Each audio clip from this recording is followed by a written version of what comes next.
নমস্কার বন্ধুরা, গৃহিণী রন্ধন কথা চ্যানেলটিতে তোমাদের সবাইকে স্বাগত। রান্নার নতুন আরও একটি ভিডিও নিয়ে আমি আবার চলে এসেছি। আজ আমাদের রান্না আলু দিয়ে ডিমের ঝোল।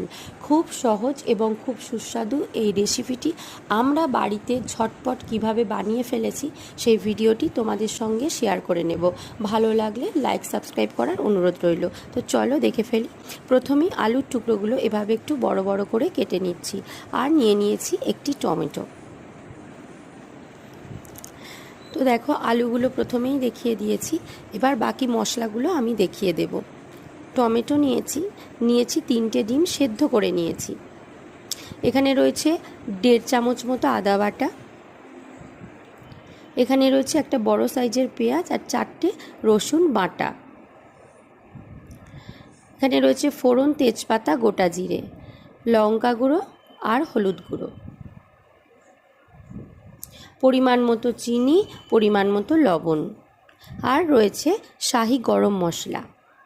তো প্রথমেই দেখো, কড়াইয়ে তেল দিয়ে দিয়েছি। এবার ডিমগুলো একটু লালচে লালচে করে ভেজে নিতে হবে।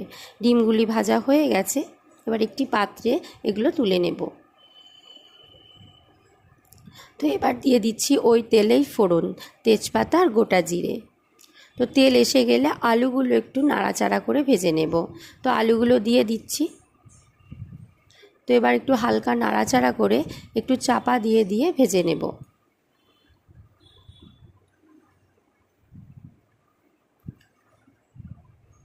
তো দেখো, আলুগুলো ভাজা ভাজা হয়ে আসছে, লালচে লালচে হয়ে আসছে। তো এবার এটা একটি জায়গায় তুলে নিচ্ছি, আলুগুলো একটি জায়গায় তুলে নিচ্ছি।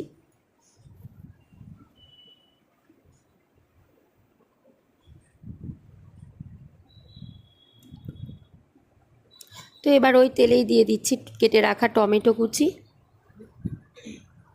আদা বাটা, পেঁয়াজ রসুন বাটা,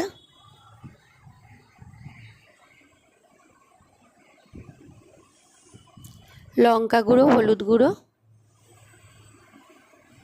আর চিনি, পরিমাণ মতো চিনি। নুন মিষ্টি সবসময় পরিমাণ মতো। এবার মশলাটা ভালোভাবে নাড়াচাড়া করতে হবে, অনবরত বেশ খানিকক্ষণ নাড়াচাড়া করে যেতে হবে, ভালোভাবে মশলাটা কষে নিতে হবে।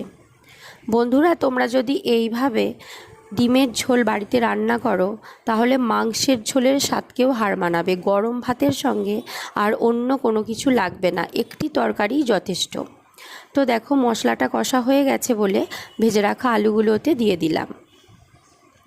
এবার আলু সহ মশলা ভালোভাবে নাড়াচাড়া করতে হবে, ভালোভাবে কষতে হবে। আবারও ভালো করে কষে নিচ্ছি।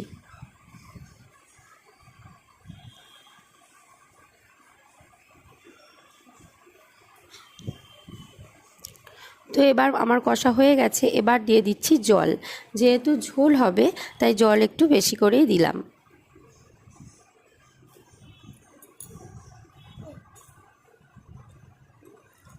তো এবার দিয়ে দিচ্ছি পরিমাণ মতো লবণ।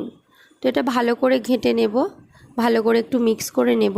তো এবার একটু চাপা দিয়ে দিয়ে রাখবো, তো যাতে আলুগুলো সিদ্ধ হয়ে যায়। তো এবার চাপা খুলে দেখে নেব আলুগুলো সেদ্ধ হয়েছে কিনা। তো তোমরা দেখতেই পাচ্ছ যে আলুগুলো সিদ্ধ হয়ে এসেছে। তো এবার ভেজে রাখা সিদ্ধ ডিমগুলো ওই ঝোলের মধ্যে দিয়ে দিচ্ছি। রান্নাটি প্রায় শেষের দিকেই হয়ে এসেছে, তো একটু ভটভট করে ফুটছে। তো এবার শাহি গরম মশলা সহযোগে নামিয়ে নেব। তো এবার দেখো, শাহি গরম মশলা এর ওপরে ছড়িয়ে দিচ্ছি। এবার গ্যাস অফ করে দেব। রান্না হয়ে গেছে, এবার একটি পাত্রে ঢেলে নেব। তো খুব সহজ পদ্ধতিতে আমরা রান্নাটি করলাম। যদি ভালো লেগে থাকে অবশ্যই বাড়িতে করে দেখো। আশা করি তোমাদের ভালো লাগবে। লাইক সাবস্ক্রাইব করে দিও। ধন্যবাদ আমাদের এই ভিডিওটি এতক্ষণ ধরে দেখার জন্য। আসবো পরবর্তী আবার কোনো একটি ভিডিও নিয়ে।